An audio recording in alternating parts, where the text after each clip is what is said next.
welcome to a very late night stream. Unless you're catching this on YouTube, at which point, I guess I'll just say good day to you, or good night, or whenever you may watch this. As usual, we got a few SAM sites out there, a little bit more than usual though. We're going to be doing strictly shooting arm missiles tonight. We have no less than 3 SAM sites out there that we're going to try to be hitting. That is going to be off to the north, about 300 miles. And get some gas on board. It was cold on our radar when we got airborne as well.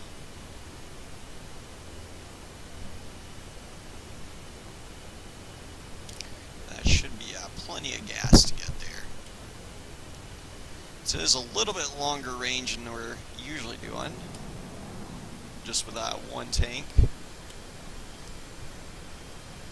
fact, on second thought, I'm wondering if I should dump the AIM 7 Sparrows in favor of 2 more tanks.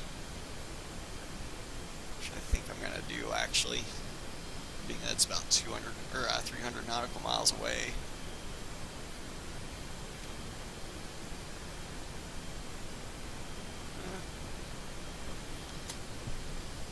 Decisions.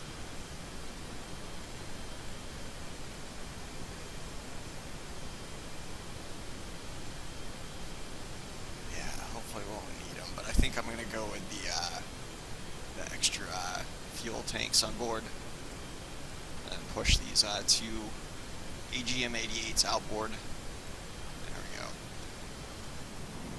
Let's go ahead and fill up those tanks as well, and we'll get airborne.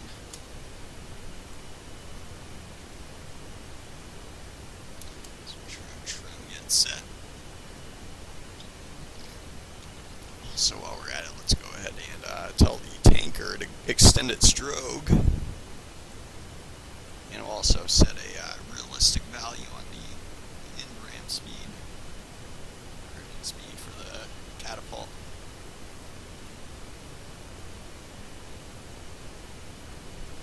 There we go. So we should have 24,000 pounds and 100, or 24. Yeah, 24,000 pounds, 100.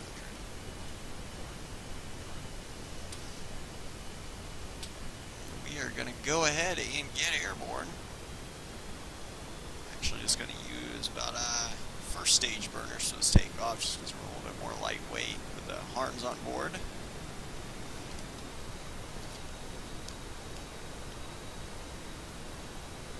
Talent 310, launching Cat 1, outbound.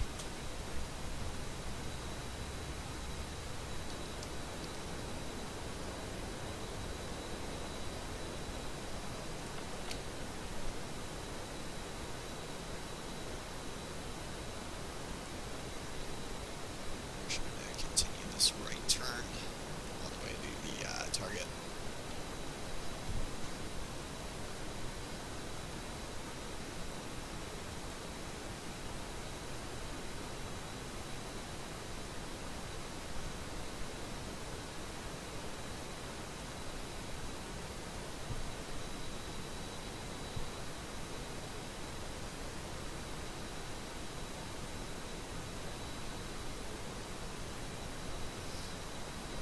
Hoping those extra tanks don't bite us in the butt. Then again, how do we pack the Sparrows? I'd probably be saying the same. I'm hoping that that doesn't bite us in the butt for fuel quantity. So if we do get engaged, fuel is just about as important as ammo. So once you start turning with a bandit, probably going to be in burners, and you're probably going to get lower and lower, which means your fuel efficiency will be less and less, at which point you can start burning some gas really quick. Ear-to-ear engagements. Speaking of which, we'll go ahead and turn on our radar. We still have 3 air-to-air missiles plus our gun.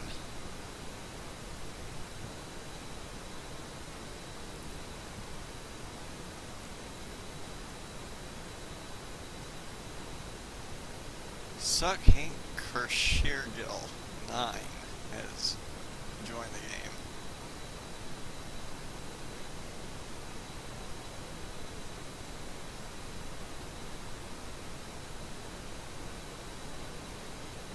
Yeah, there's no way I'm going to pronounce that right.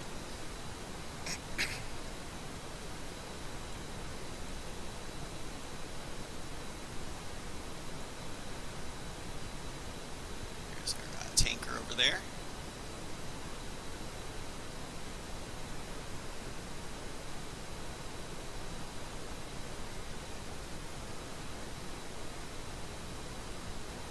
Frank STV has joined the game.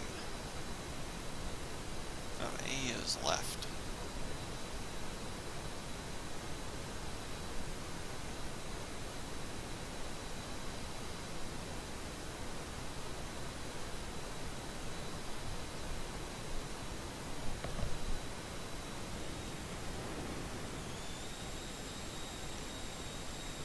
Looks like he came in a Airbus.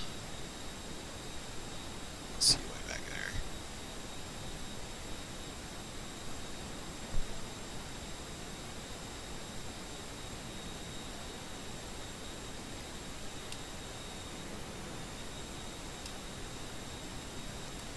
I was surprised it spawned him in the air with the airport right there.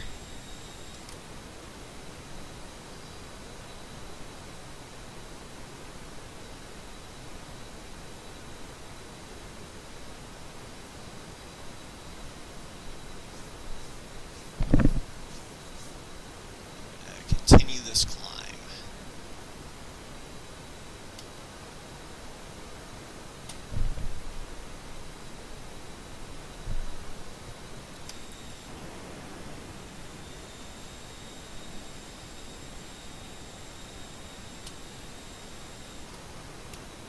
Probably got about an hour of daylight,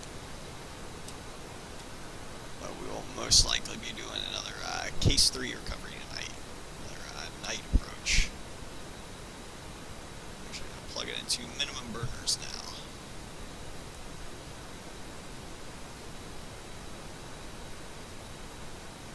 Getting near 300 knots again.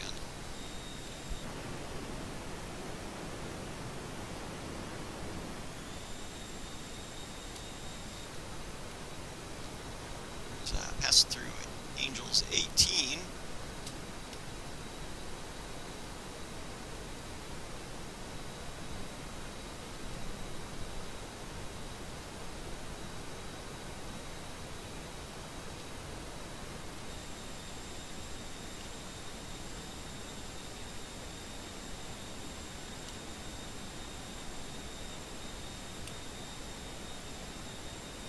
Looks like that Airbus might be catching back up.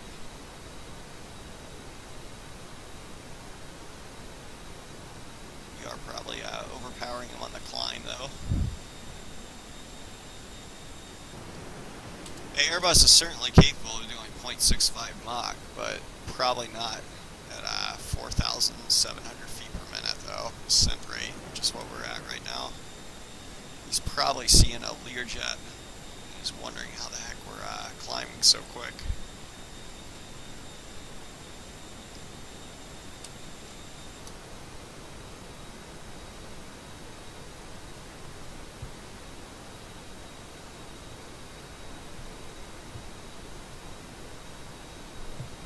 Looks like he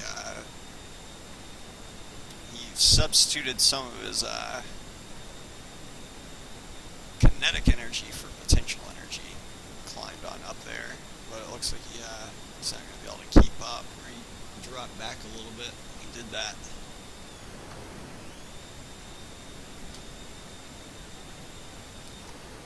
Throwing out a contrail around Angels 25, it looks like.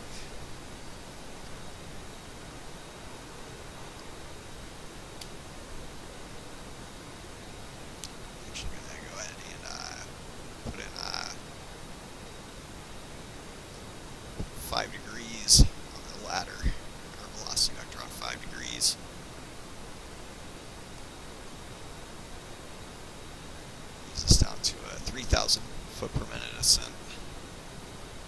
Daniel Tracy 06 has joined the game.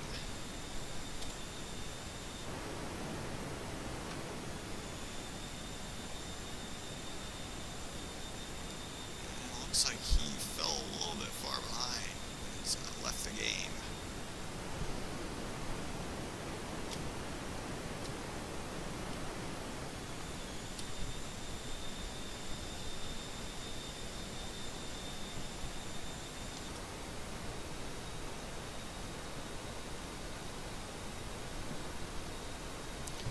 So we are in the Mediterranean again tonight. We're actually going to be bombing, or not really bombing, but shooting hard missiles. We're doing a suppression of enemy air defense mission over the island of Limnos, which if any of you play Arma 3, that is actually the island from Arma 3, or what would be Altis in Arma 3.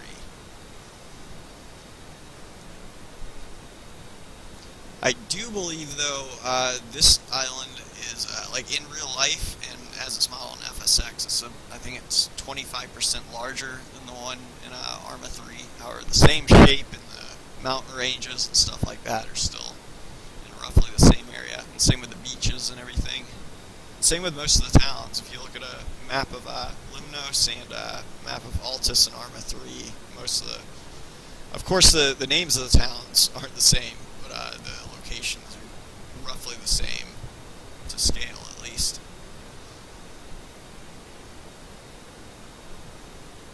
And we are slowing way down. We're add a little bit more drive here. There's someone behind us, looks like in a helicopter. That is a Augusta Westland. I think he's going to have a little bit of problems up here at Angels 35. A few problems up here.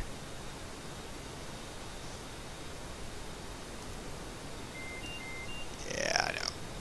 Autopilot.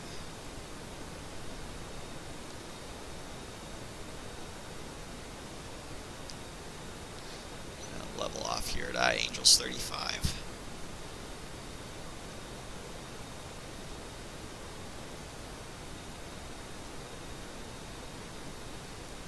Now that we've leveled off, we should be getting there a lot quicker. We'll be able to pick up some speed now. That helicopter back there looks like it's having a few problems. I do not think his engines are going to work at this altitude. Not to mention at Angels 35, there's only half the atmospheric pressure that there would be at sea level. So obviously there's not nearly as much air for a helicopter to bite into. There's very few helicopters that will make it up to that altitude. And granted, I'm not by no means my helicopter expert, but I do think I don't know of any off the top of my head that would be able to sustain flight at Angels 35. Could be wrong though. But,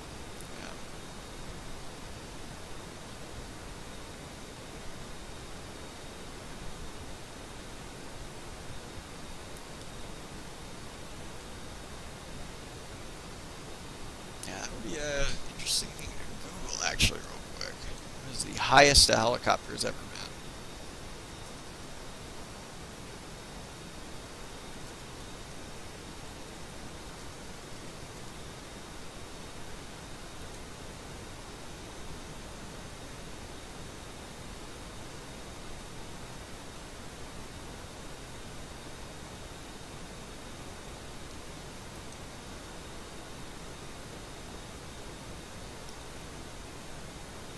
It says the world record right now for at least a helicopter where it's been able to land and take off from has been 29,000 feet, and that was on top of Mount Everest.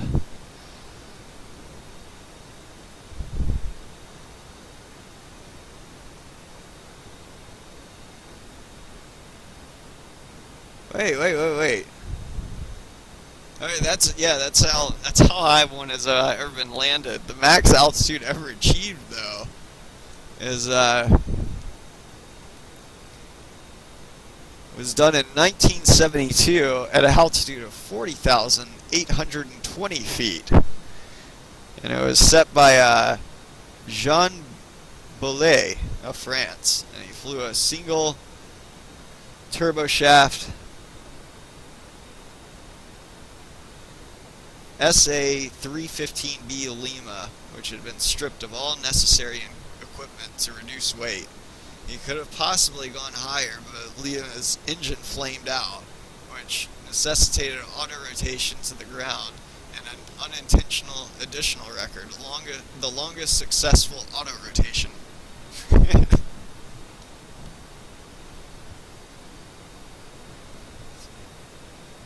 Wickley 2006-06 has joined the game.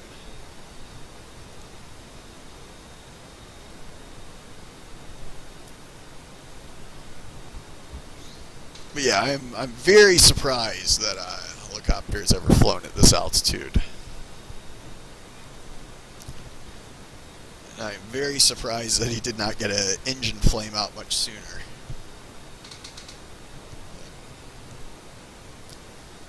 Guess the guy knew what he was doing. He survived. Apparently walked away from it.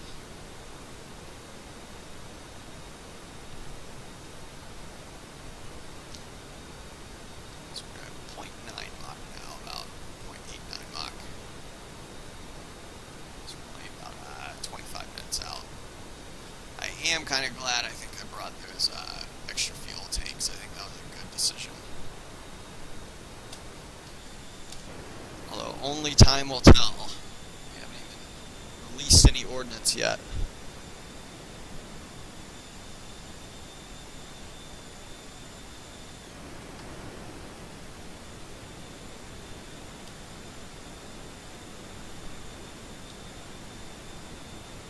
Alright, Wickley 2006-06 is back again.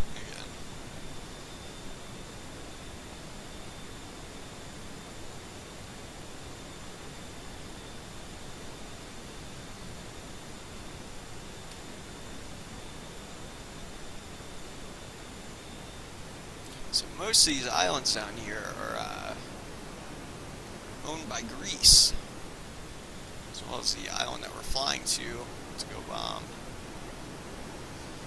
This is also the area, especially back where we took off from, and also to the north of that, where we're flying over right now.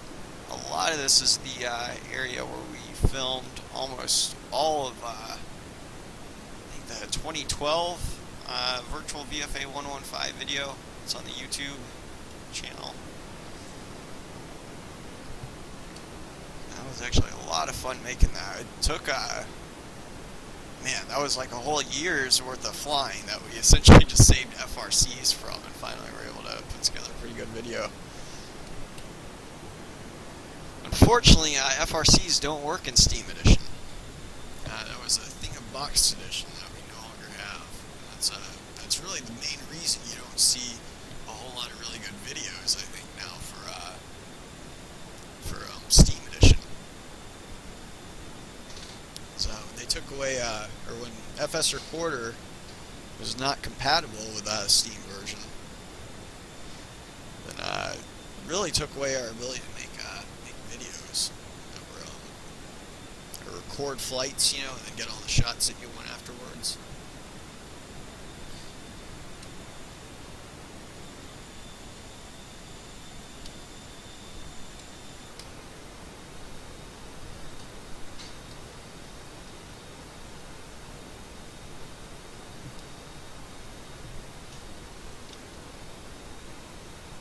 Yeah, if you watch the stream a whole lot, though, I'm glad that I actually packed these fuel tanks. Hindsight. It's actually pretty rare that we even have to use missiles anyways.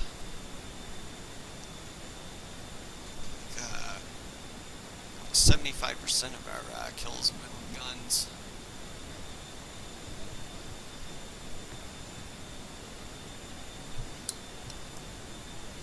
I am more likely to use a missile on, say, a Tomcat or F-35 in this game, just because of the simple fact those jets don't take incremental damage.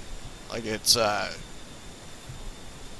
something that, like, where the superbug, if you get shot with a gun in it, like just a quick burst, your jet will actually likely still be flyable, you know, if you only got hit with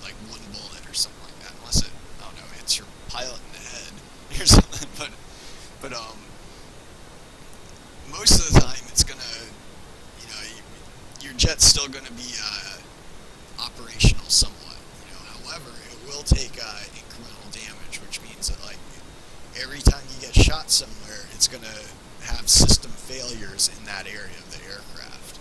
So that's kind of different from a lot of other aircraft that are made for TAC pack, and that a lot of those won't take incremental damage, so you can shoot at it a few times and you won't be fighting a damaged jet. You'll still be fighting a fully operational jet, all until it's fully on fire, at which point all that means is essentially it attaches a fire effect to the jet, turns off the jet's engines, and then throws in a random control every few seconds to eventually cause them to crash.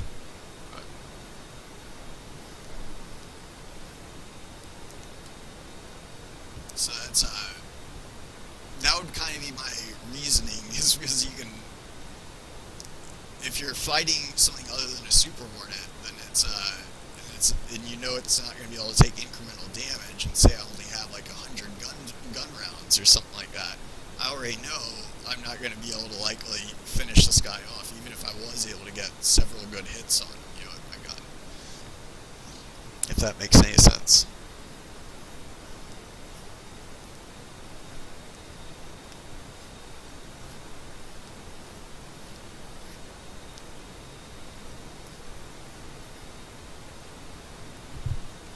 Not to say though we don't chew up Tomcats and 35s every now and then with our gun. It's definitely happened a few times. But usually I'll do that if I got a full load of guns and I'm in a good firing position. But really, the Tomcat and the 35, if they want to, a lot of times, like, they don't. It's a mistake, in my opinion, if you're in a Tomcat or F-35 to get into a turning fight with a superbug. Like, they're good hit and run jets, but you don't want to start turning with something. Like, it's good to keep your speed up and just boogie on out of there as soon as you do something, but it's usually not too good to hang around. The superbug, or the Superhornet, is really a good turn. Like, it's a great dogfighter for turning fights, at least. But yeah, some people make that mistake of trying to get into essentially an energy management fight with a Superhornet in one of those jets, at which point you're not really playing your strong hand anymore, which is, in those jets a lot of times it's keep your speed way up and do hit and run attacks like drive-bys almost. But as soon as you get slower, you're going to be susceptible to guns and missiles.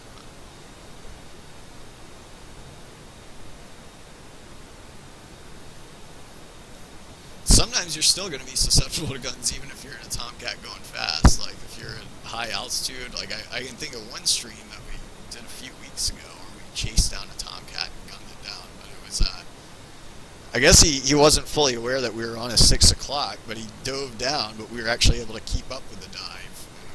It was a supersonic guns kill on him, but it was man, that was a nerve-wracking one, because we had to shoot him quite a few times, but, and we shot him at low altitude, too, in the snow, with low visibility.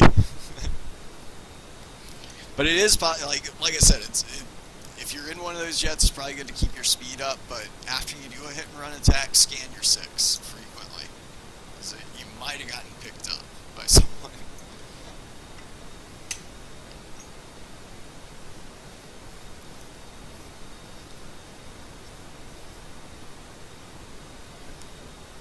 All of this is, of course, situational dependent. You've definitely seen me break my own rules from time to time in here.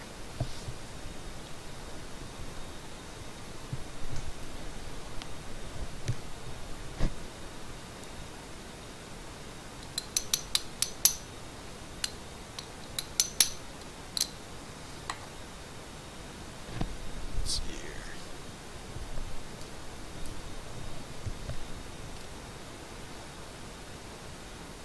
So we're about 15 minutes out.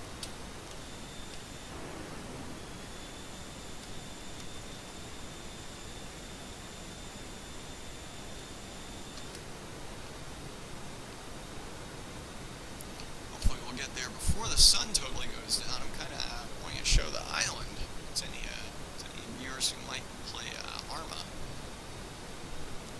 does look pretty much just like it does in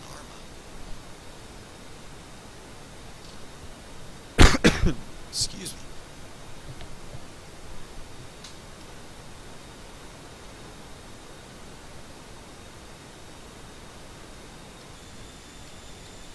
There's someone back there that just spawned in. It's like a default Charlie Hornet.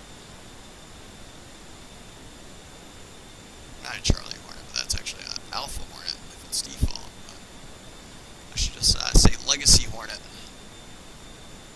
There goes the smoke, which I don't think he really needs at this altitude.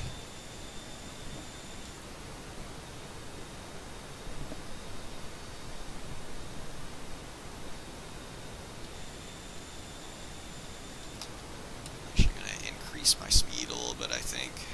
So we got plenty of gas. I want to get there before the sun totally goes down. Just getting ready to.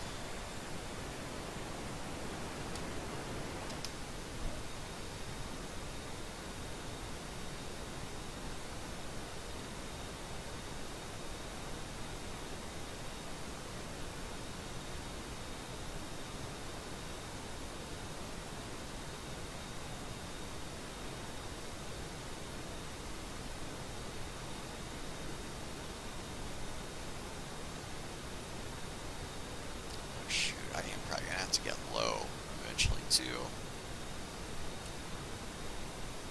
Yeah, we'll get there in 15 minutes. I'm gonna actually go back to mid-burners.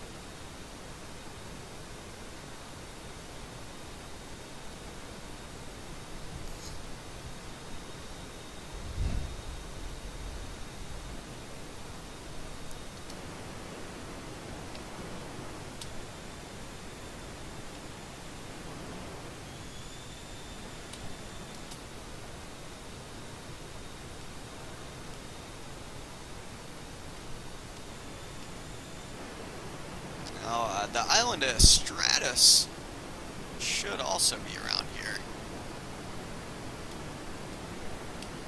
If anyone plays Arma 3. Not sure if we're going to pass over it or not. I want to say it's somewhere in this area. It's a pretty broad area, I guess, but I know it's to the south of Limnos.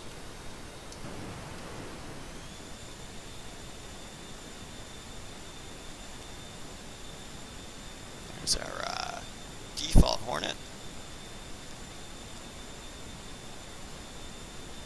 I guess he's probably going to come up for a flyby.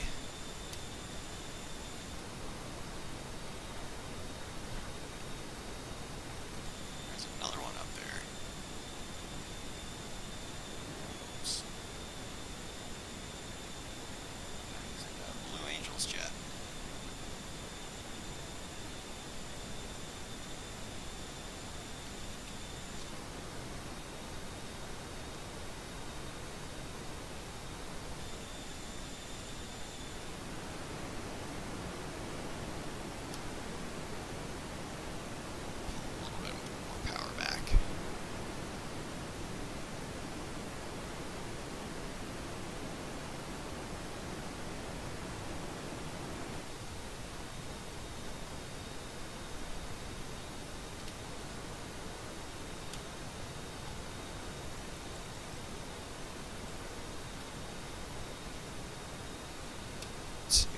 Spot there it is. It's actually a lot closer to Limnos as I thought. Here comes the Charlie Hornet up there.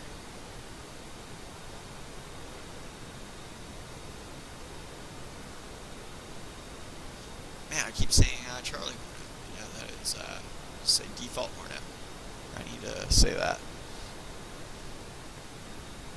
So the default one is not a Charlie Hornet. That would be a model more like an Alpha Hornet.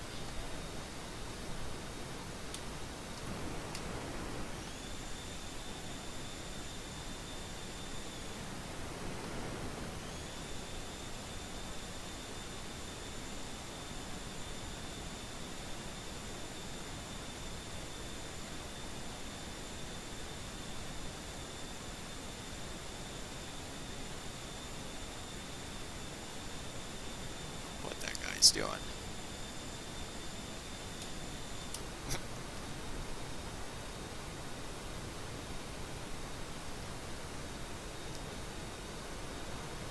Next minute we should be getting a RWR spike.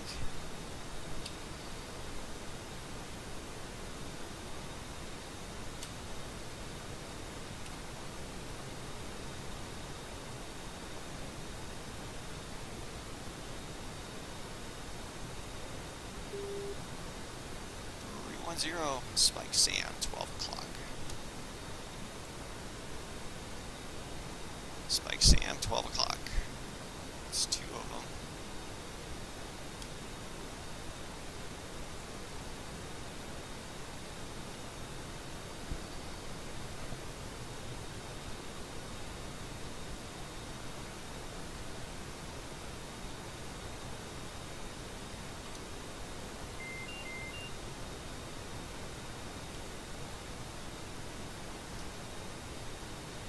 There's three.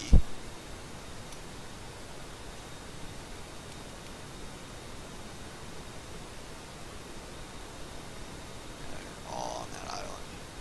You can start to see the island from here.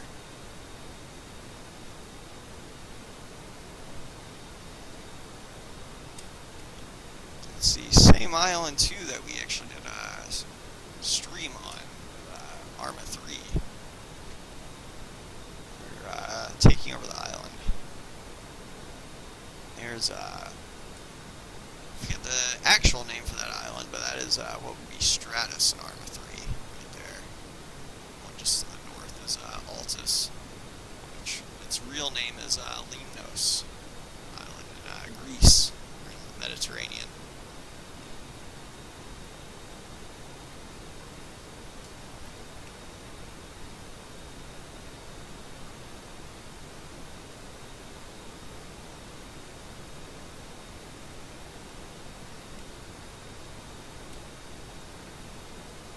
So I'm just going to be going 1, 2, 3 for my arm missiles. I'll be boogieing off to the west after we fire. How's it going, Scouty? Yeah, more seed. Suppression of enemy air defense. How's it going, Joe Hare? That is, yeah, I probably just answered your question. We're about to blow up some SAM sites. As usual, we are in an unpassworded server again. We had two legacy Hornets back there. There you go. Not sure where they went off to. I'm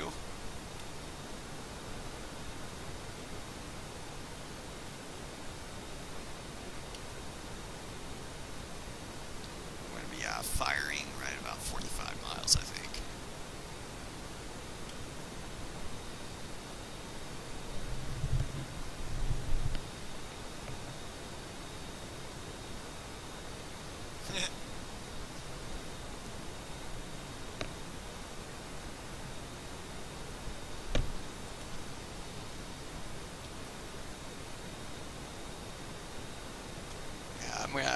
I'm gonna have to be going to bed after this. Kiwi Flyer has joined the game.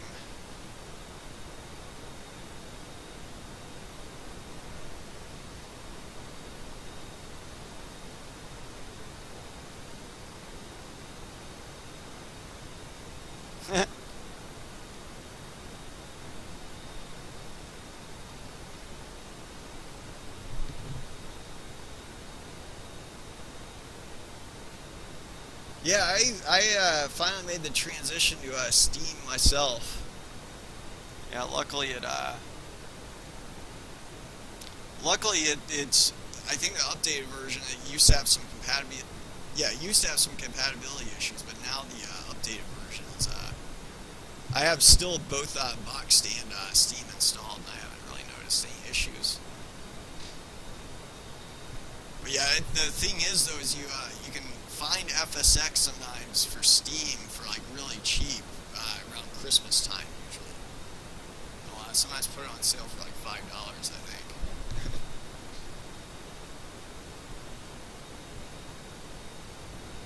I believe it does. Chili Willy's, I don't know if it, I've seen it work, I think, in 4.1 or something like that, but I do not have P3D, so yeah, I wouldn't take it from me totally. Let's see if we're in range. Yeah, we are well within range now. So, Talon 310 Magnum. 310 Magnum. 310 Magnum. And 310 is off to the west.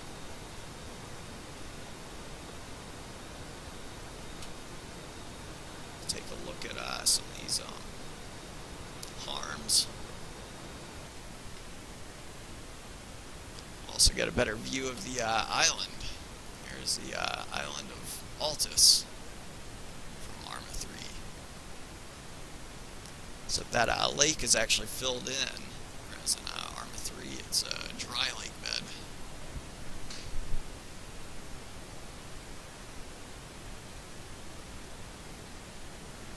Yeah. Oh man, that would be someone getting PMDG to make like a TAC packed 737. Like having it has an official release. I'd imagine though a lot of the stuff on that aircraft is still classified too, though. But I'm sure they could find a way around it or something, you know, like VRS has with a lot of their stuff, or the sensitive stuff on the Superhornet. Like they just model essentially the older unit or whatever. So it looks like it had the range to get out here. It's found something.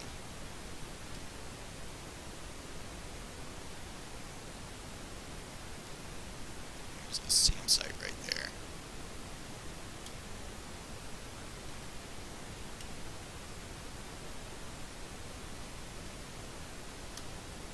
That was a good hit. And this is our last arm missile. Let's see where the other one impacted over there. That one looks like it hit as well. So that is 3 SAM sites down.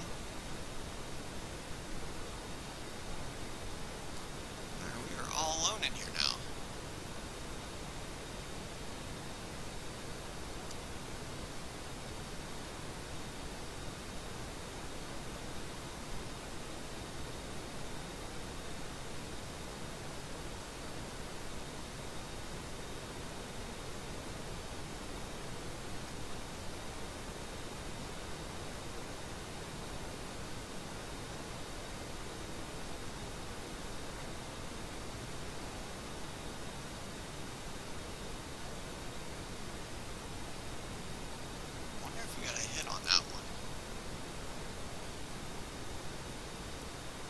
Might still be seeing the other radar site.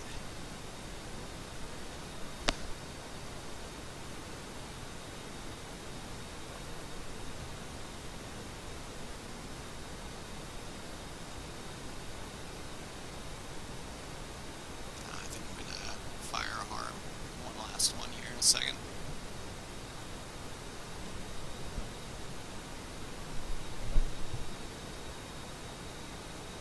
Harpoons out the ass.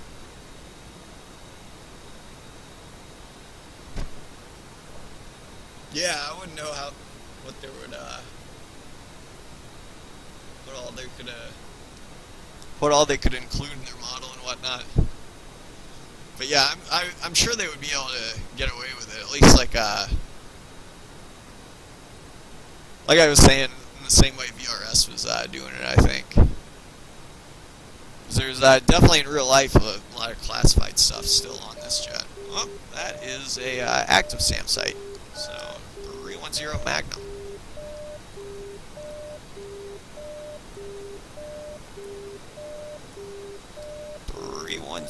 Is off to the west.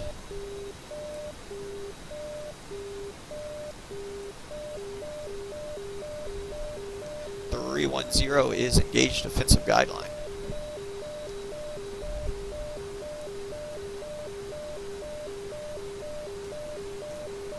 There's a 1.2 Mach.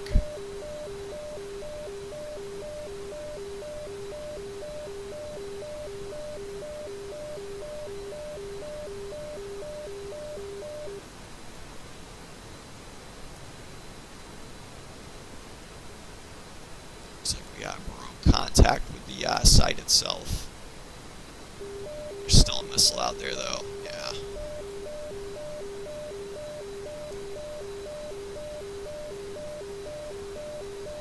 So we're just going to be putting on our beam maneuvering cue.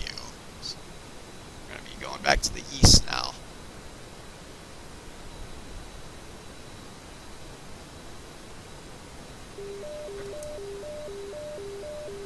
There it is.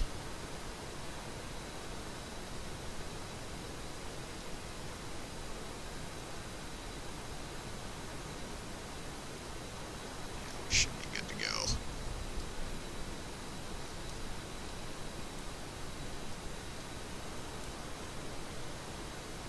Successfully defeated. Take a quick tour of the area.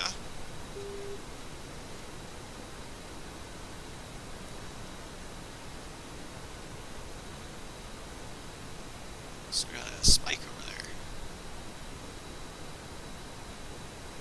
Go ahead and actually get rid of these two drop tanks.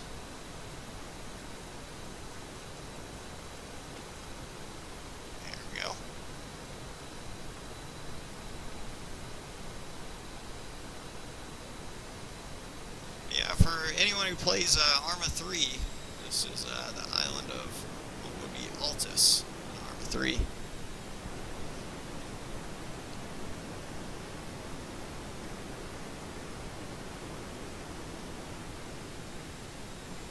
So the same shape pretty much.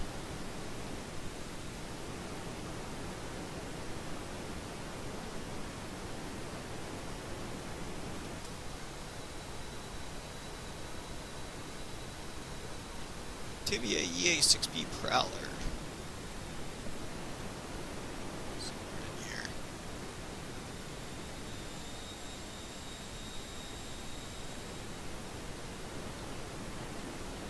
Not seeing him down there.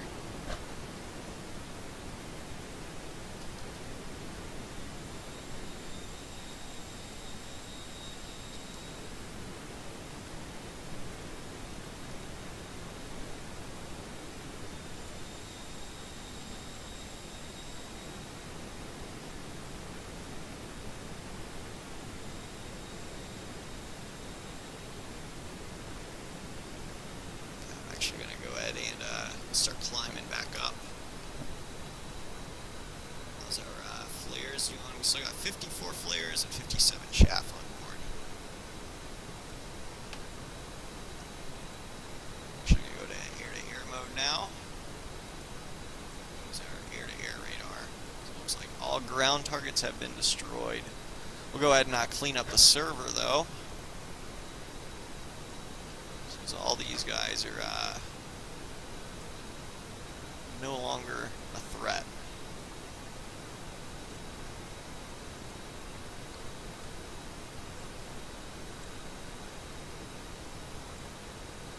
This is just to get rid of the extra sim objects in the server.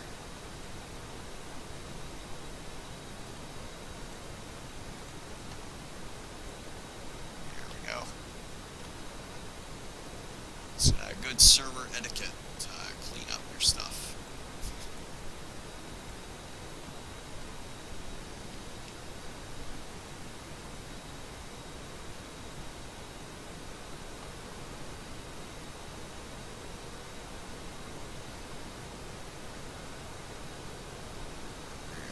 We must be going through Angels 25. Yeah, so we're going to start contrailing.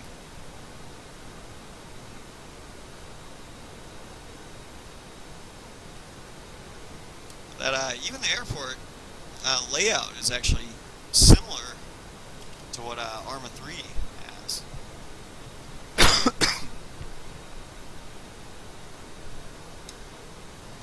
Granted, it's obviously not nearly as much detail because this is a flight simulator. This isn't a ground combat-based game, so you're not expecting to see individual houses and stuff like that. I mean, granted, they do have them, but it's part of the autogen scenery. But the layout is roughly the same, though. I think there's like a little bit of a complex over there, and then terminals over here.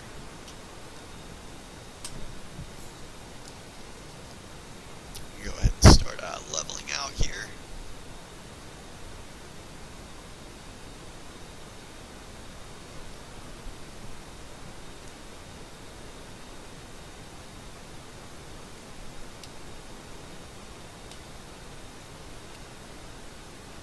Into nav mode.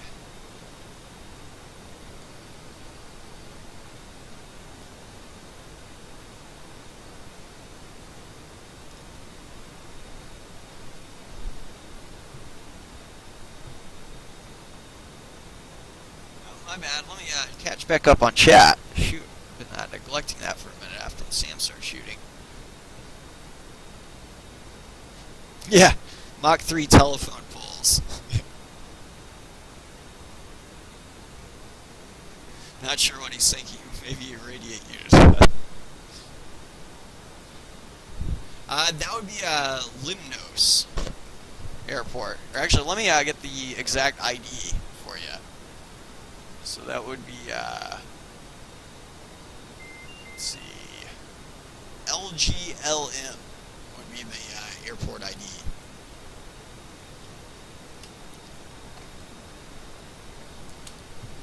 I'll put it in chat.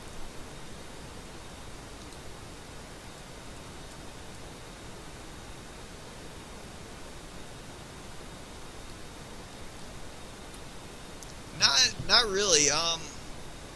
Believe it or not, P3D will run just about as smooth as Box Edition or Steam Edition will. In fact, I think it might even run smoother because it's better. Essentially, FSX, it still only uses 2 cores in most cases, and P3D, it's tailored more for multi-core processors, if that makes sense. But the main reason, though, I like Steam Edition still quite a bit is just because of the traffic you see. Granted, right now, obviously, we don't have many people in here, but at the same time, you could have, like,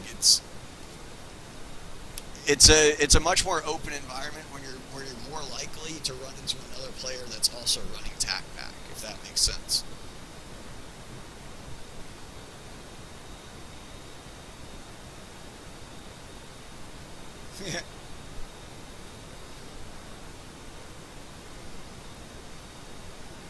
But yeah, P3D it's a very good looking game. Or I should say sim, I guess. It depends on who you talk to.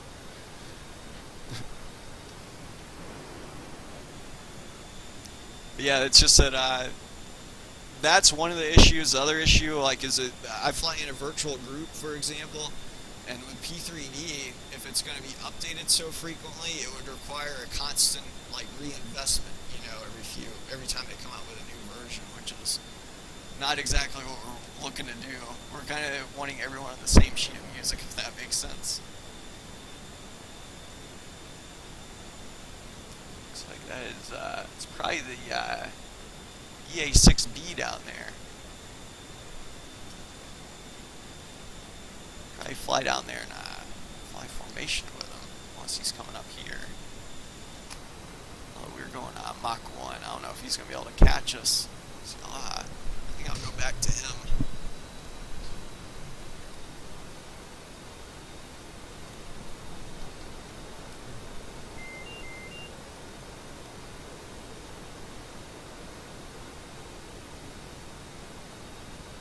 Let's see how our gas is doing. Still got plenty of fuel.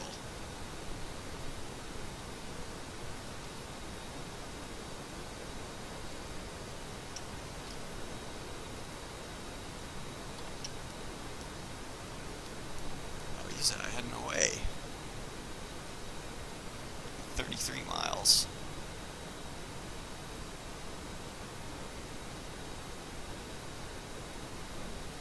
Yeah, shoot. I don't know if I got the gas to go pursue him over there. Intercept him. I thought he was going to be flying up to us or flying in the same direction.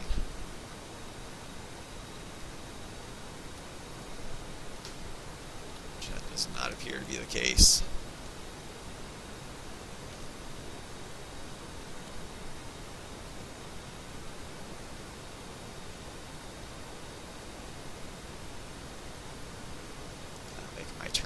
to waypoint 0.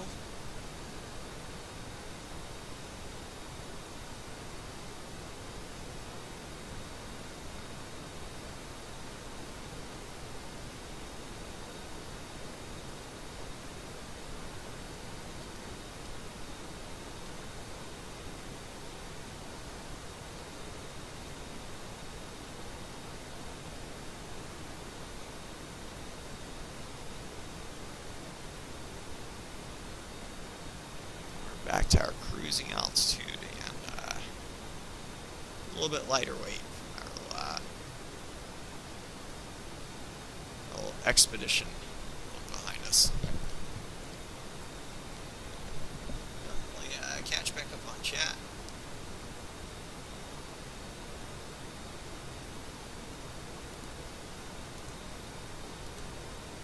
Yeah, that's what we're talking about is the major versions. Like, we've been flying for, heck, 8 years now, so if we were trying to keep up with P3D, it would have already been a $500 investment pretty much for us.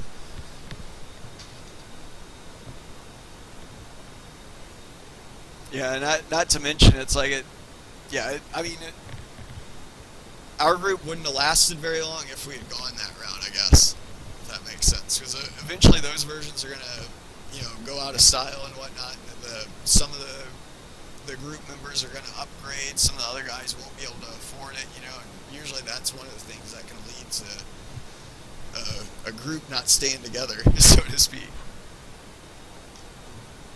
But trust me, a lot of people have tried to sell us on it, a lot of other groups, and none of them are around anymore.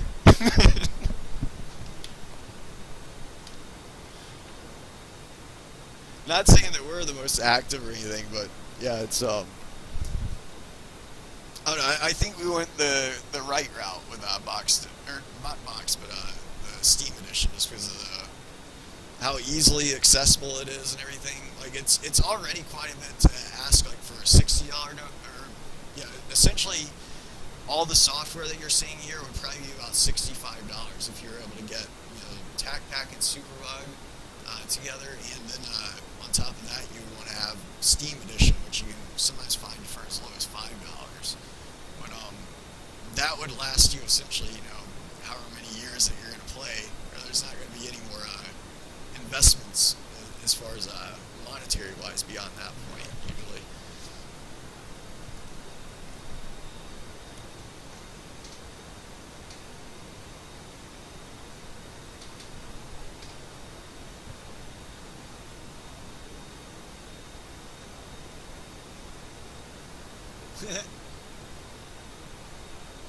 I played Arma 2 for a little bit, like maybe 1 year or so.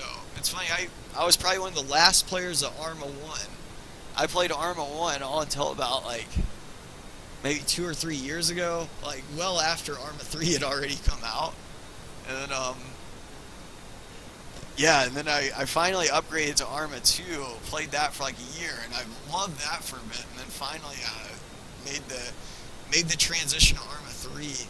I was actually, believe it or not, I owned all 3 of those games. I was one of the first owners of those games. Like I got them as they came out, but just never really played them because it took so long for like all the add-ons to catch up with them. Arma is very similar to FSX in that sense that like the game will come out first, and then it takes a while for the developers to like make the right mods that particular user is going to want to play with. Like for example, Arma 3. I couldn't stand it first because it was all future weapons, I lose my immersion, when they start bringing fantasy into the realm, or when they start bringing like someone's subjective judgment into it, like saying this is what I think the troops are going to be equipped with in 5 or 10 or 20 years or something like that.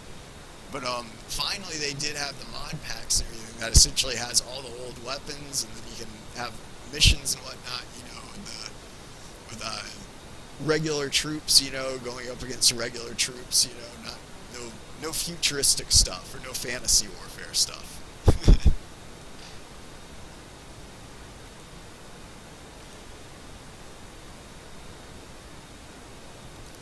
Yeah. That's what I'm talking about with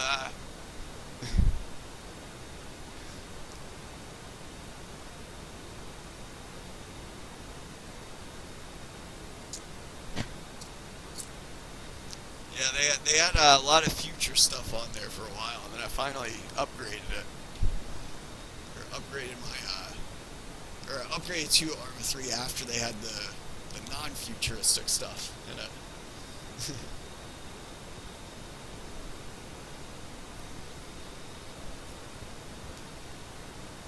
But yeah, there was after they came out with the mod packs and everything, I got sold on it just because it had a lot more options and customizability of like your kit and everything like that in Arma 3, which I really liked. But yeah, like I said, it all matters. Like the big deal breaker is going to be if it's going to be realistic stuff you can put on your guy, or if it's fantasy stuff, you know, or someone's artistic impressions that are going into the game.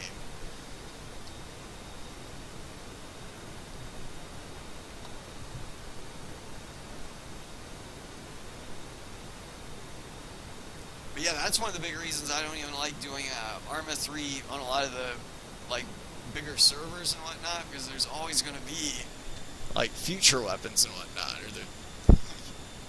so it's when I do play Arma 3, it's usually on my own server with my own mod list and everything, and nothing, no fantasy stuff, I guess, in the game. There's a default Hornet back there, Legacy Jet, spawning in on us.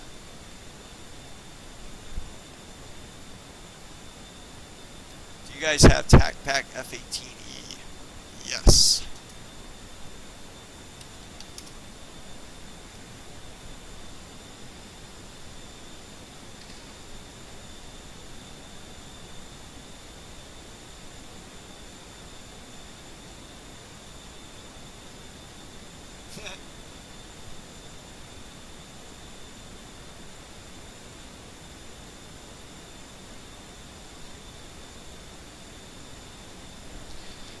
I don't know.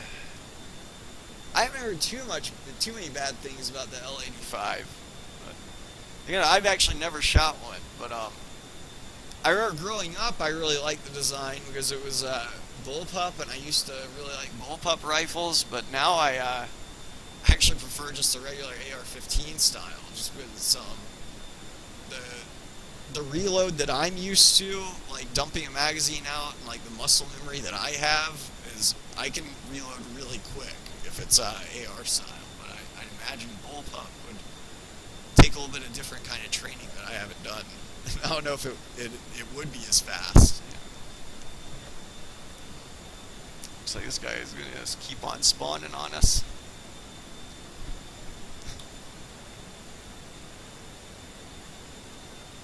Where he went.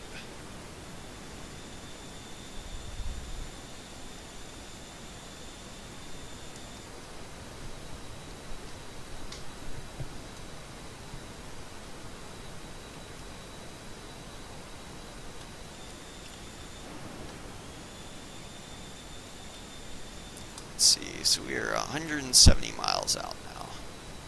We do actually have the ship's tack in.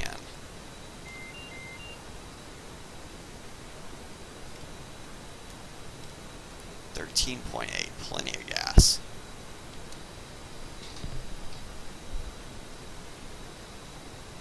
Oh, catch up on chat.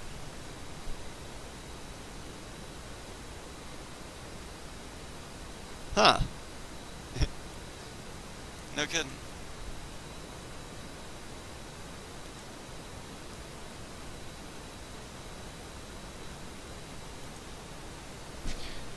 Yeah, I wouldn't know because I've never shot those, or either or actually.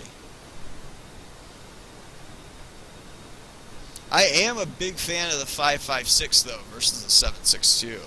As crazy as that sounds, but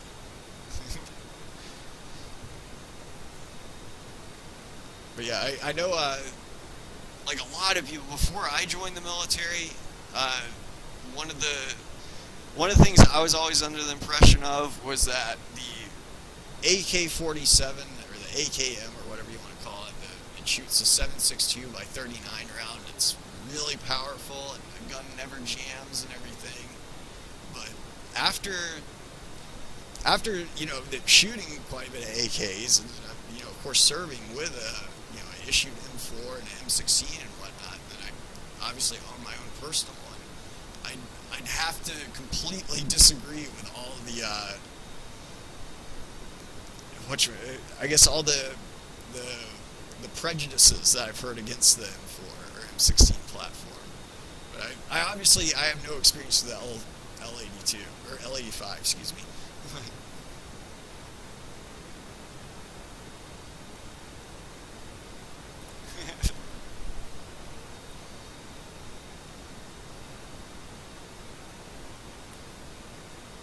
The 39R?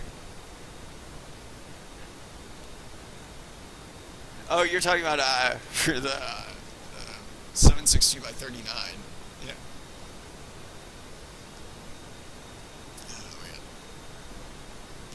Oh, man, 30-06 is giving me a headache every time I shoot. My dad had a Remington 700 chambered in that I used to shoot as a kid, and I did not like shooting it. Just because I'm a small guy, and that thing will throw me around.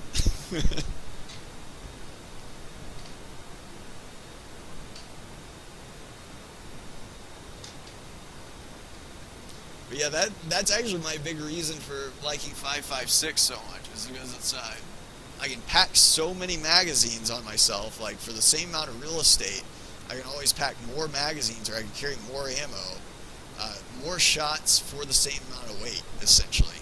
And then, not to mention, each one of those shots I'm actually going to be quicker and more accurate with. I don't have to lead as much because it's higher velocity round. It's going to penetrate the kind of armor that's on most enemy troops if they are wearing any. It's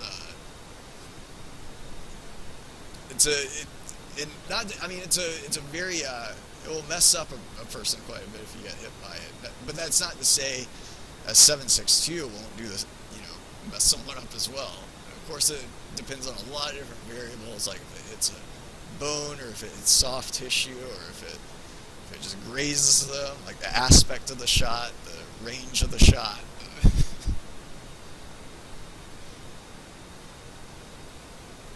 But yeah, the reason I like the 5.56 is pretty much more bang for my buck, or my bang lasts longer for my buck, if that makes sense. My bang lasts longer, and I tend to be more accurate with it, especially when it comes to follow-up shots. We're shooting fast.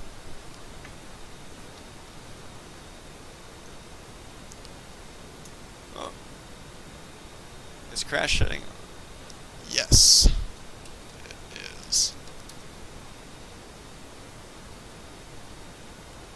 Ryling Randit is in here. It looks like he's got a tac pack as well.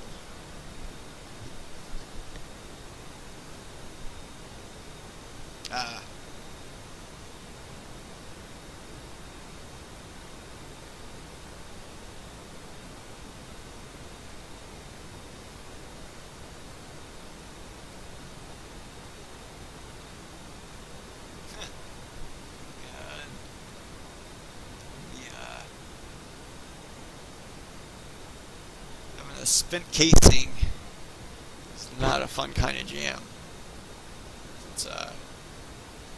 Because that's usually not something that just a tap rack bang can fix.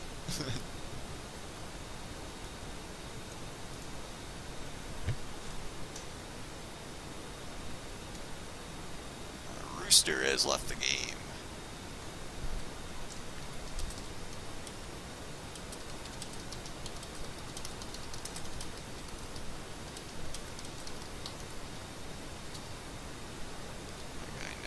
He ever rereads that.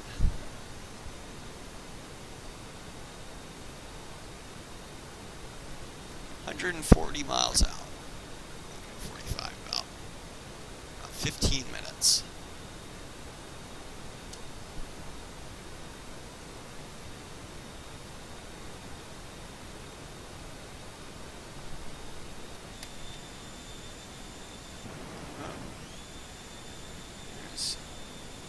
Superbug back there.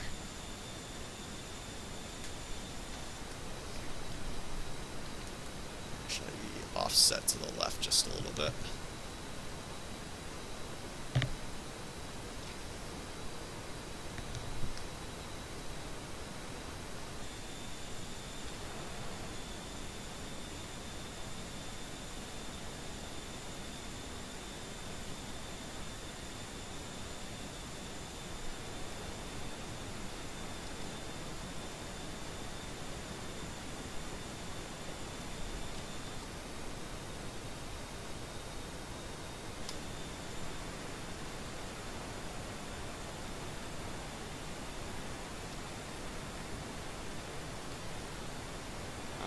Looks like he's pointing over here.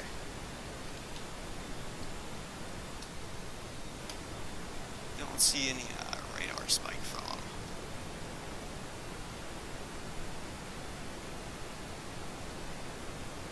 No, he's falling. Oh, okay, so he does not have tack back.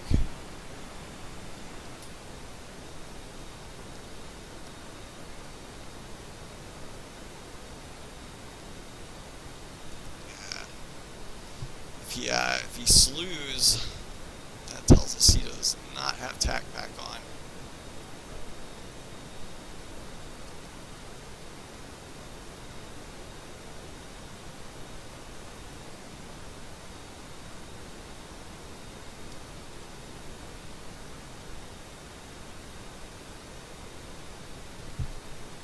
Go ahead and bring it back down to minimum burners.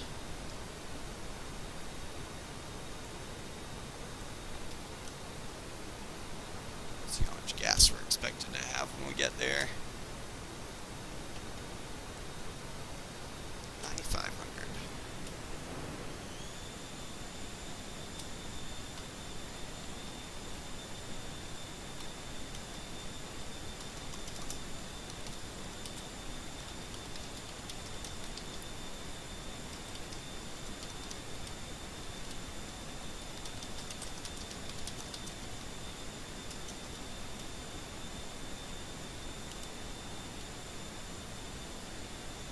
Yeah, let's tell him that. So I'm not sure what he's actually trying to do.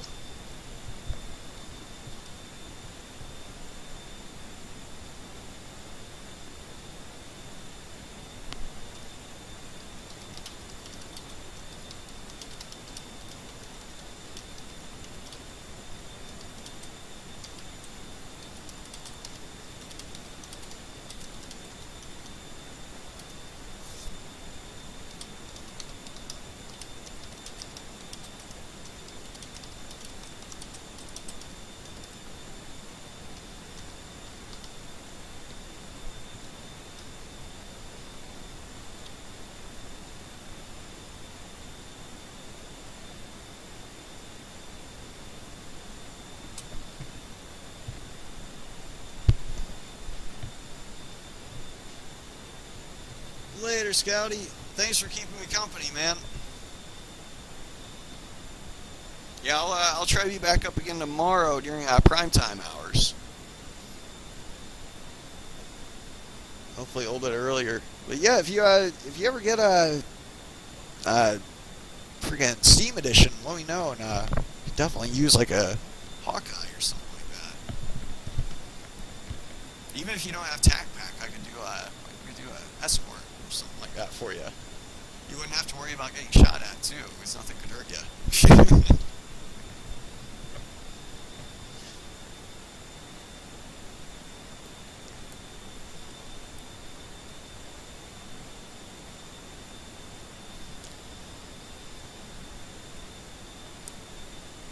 Yeah, I'll try to catch a 3-wire for you here in maybe a few minutes, or if you check YouTube, you can see if I needed to be scraped off the back of the ship or not.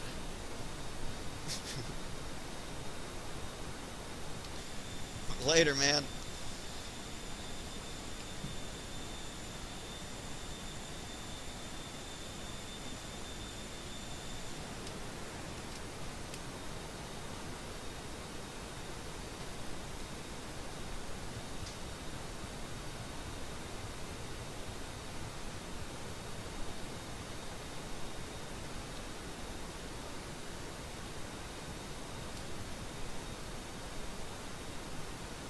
Might not know how to access chat while he's in game. Looks like he just left. Went back into the lobby.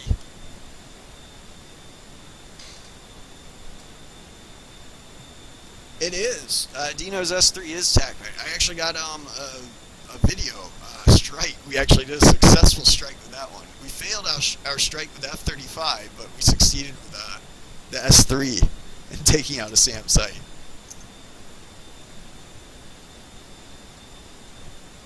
But yeah, the tack pack is like, I think the tack pack's $30 and the superbug is $20, or maybe it's the other way around. But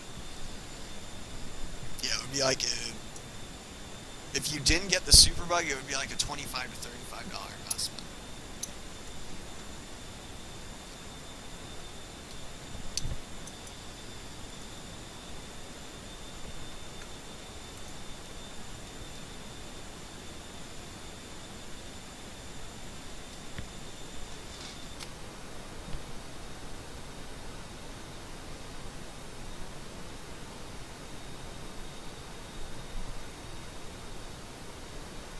I think they have the tanker stuff for it, but it's purely cosmetic. I think the only way you can refuel in midair is going to be off of one of the tack pack tankers, or the AI tanker.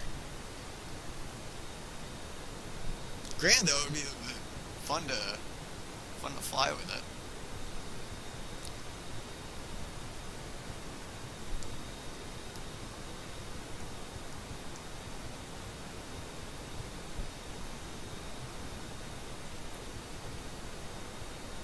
But yeah, that's like Dino's S3 and his MB326, I think, are my two favorite jets of his.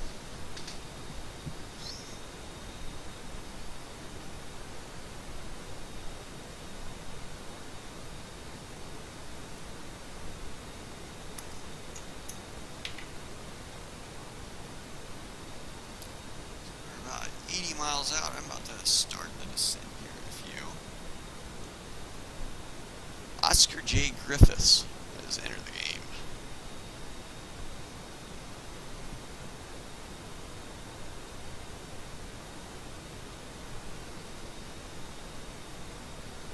But yeah, I love Dino's Hoover. My bad, man. You're trying to get to sleep.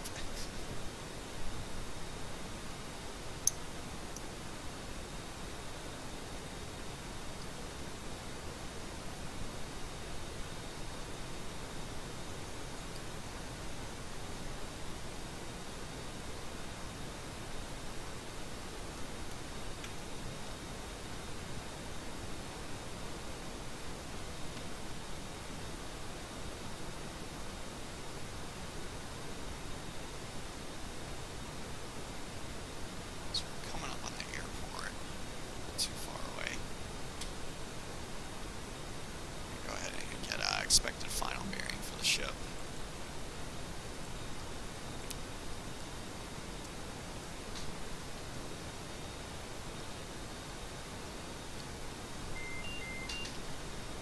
One six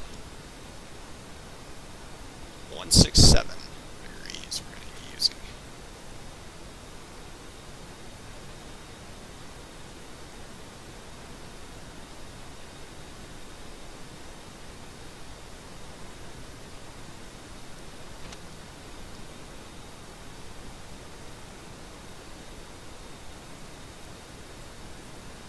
Left to 120. Go ahead and designate that.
Here in a few minutes.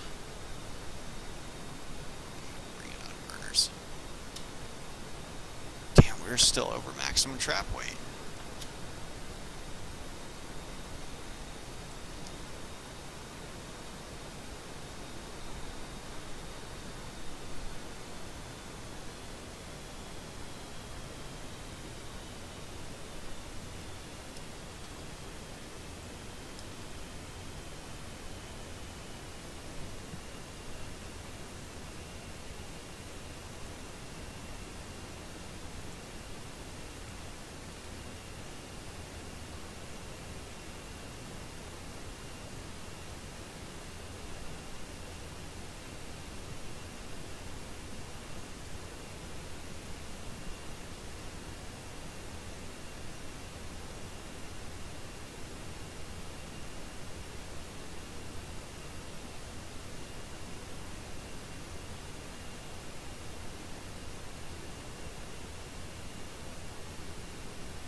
cease our dump.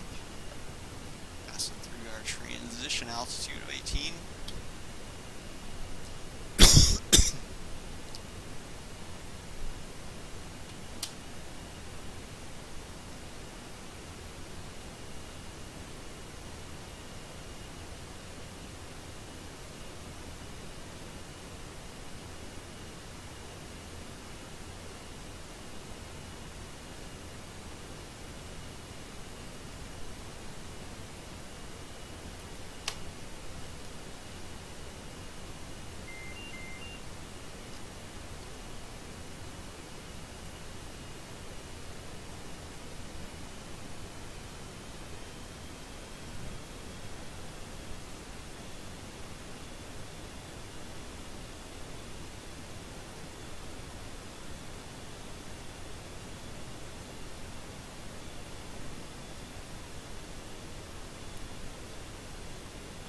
Miles.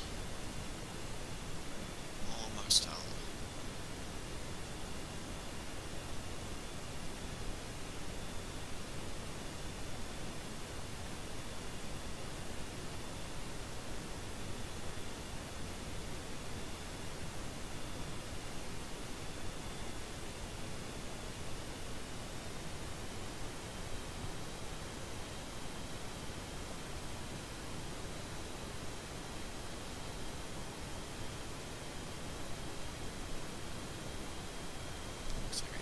Barely see the ship from here.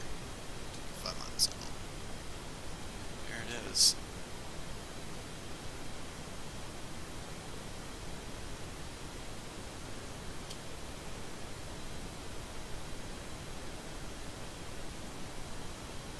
Passing through Angels 10. Actually, we're going to hold on to Angels 10 for right now until we get to 20 miles.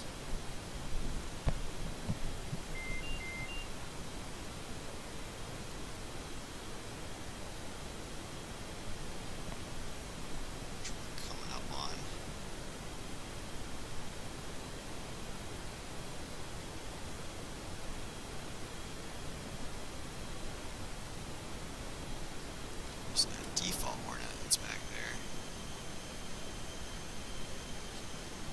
Right over us. There's 20 miles, so Talon 310 is commencing state 7.1.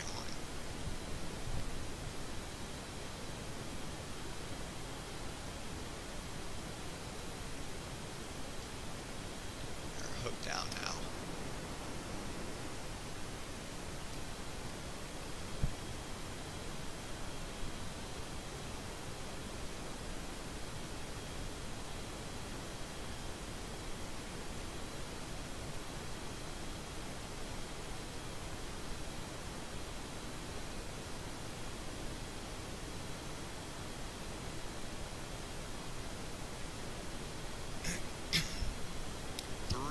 Platform 7.0.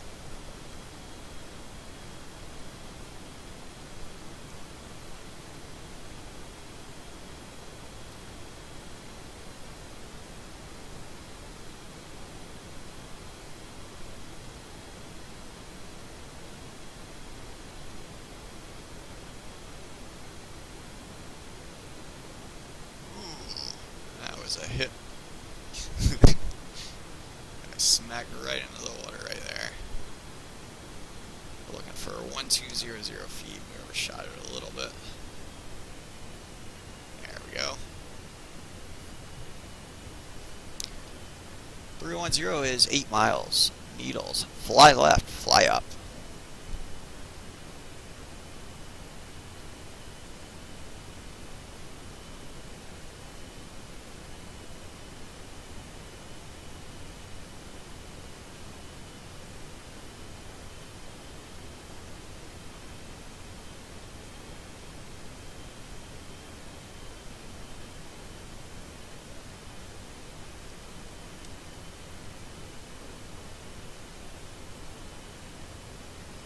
There's 5 miles. We're gonna keep on slowing to get our gear down and flaps set to full.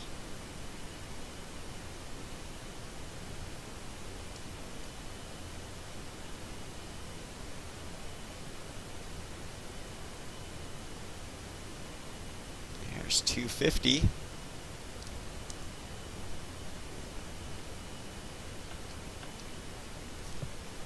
Flaps are full now.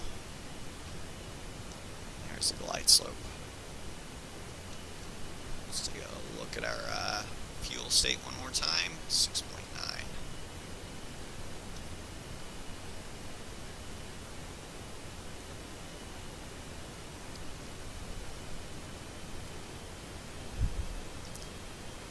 Talent 310, Rhino Ball 6.9 manual.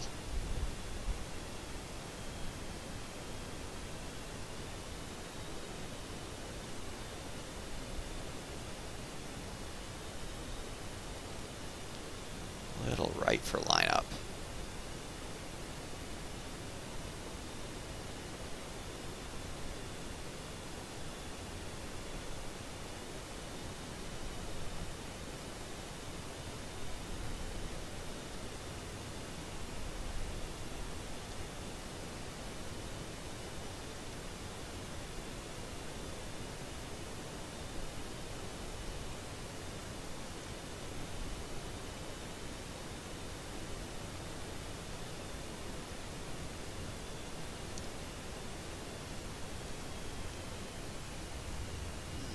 Wire.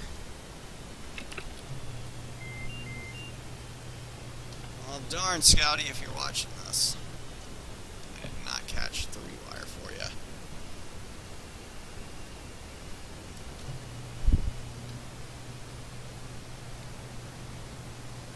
But I appreciate anyone tuning in. We're able to do a successful attack on 4 SAM sites today. The island of Limnos, Greece, which is the same as Altis and Arma 3. But we'll be back up tomorrow during primetime hours. And until next time, or actually before I say that, I appreciate anyone tuning in. And appreciate you keeping me company, Scouty. If you are watching this or catching us back on YouTube. But appreciate you tuning in for the late night stream tonight. I got off the ground a lot later as usual. But like I said, we'll be back up tomorrow. And until next time.